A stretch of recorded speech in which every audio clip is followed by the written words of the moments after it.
Vous avez accepté d'en parler à la radio. Alors j'imagine que c'est pas un témoignage que vous livrez si facilement. On ne dit pas comme ça qu'on va au Resto du Cœur. Non, on ne le dit pas comme ça, non. C'est pas qu'on a honte, mais on préfère que les autres ne sachent pas. C'est quelque chose qui reste discret, intime. Je crois savoir que vos enfants eux-mêmes ne savent pas. Non, mes enfants ne savent pas. Et je préfère pas leur dire, non, parce qu'elles ne connaissent pas, elles ne comprennent pas. Et donc, leur innocence est à mon avantage.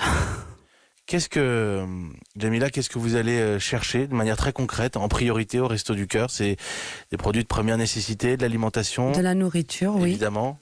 Du lait, des pâtes, des œufs, des fruits et des légumes qui nous aident à tenir et qui m'aident, moi, personnellement, à faire des économies en fin de mois pour pouvoir acheter et faire plaisir à mes enfants et leur acheter ce qu'elles ont envie, sans les priver, pour qu'elles se sentent comme les autres et que dès qu'elles ont envie de demander à maman quelque chose, maman peut leur offrir cette chose.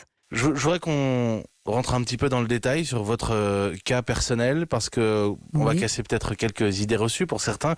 Il n'y a pas que des sans-abri au Resto du Cœur. Vous avez un toit, vous avez une famille, vous avez un emploi même.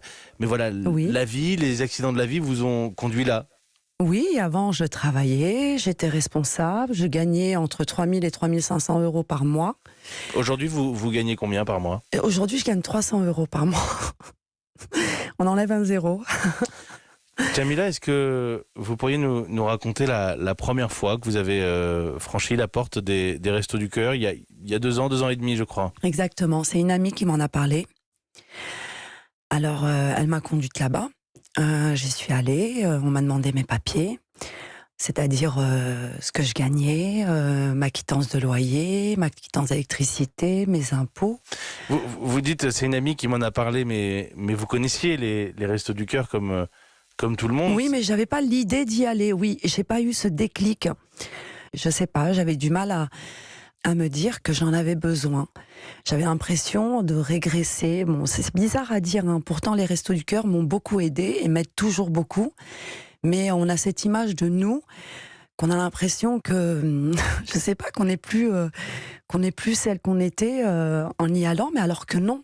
Justement, on redevient membre de la société et que on arrive, justement, grâce à eux, à relever un peu la tête, à pouvoir revivre, en fait, normalement. Et je suis très, très, très fière de moi et très contente d'avoir poussé les portes du Resto du Cœur, des Restos du Cœur, ce jour-là. Alors, je ne rentre pas dans le détail de votre parcours, parce que ce sont toujours, je le disais, des accidents de la vie qui conduisent là. Mais voilà, vous êtes dans ce profil de famille monoparentale. Vous êtes une maman seule, avec 2 enfants à élever, avec quelques heures de travail, je le disais, avec un toit. Et on sent que vous essayez de faire en sorte que la vie reste le plus normale possible. Oui. Oui, en fait, les Restos du Cœur nous aident beaucoup. Dans les denrées alimentaires, les premières nécessités, mais aussi ils offrent aux personnes des places au cirque, des places au cinéma, des places pour aller voir des pièces de théâtre.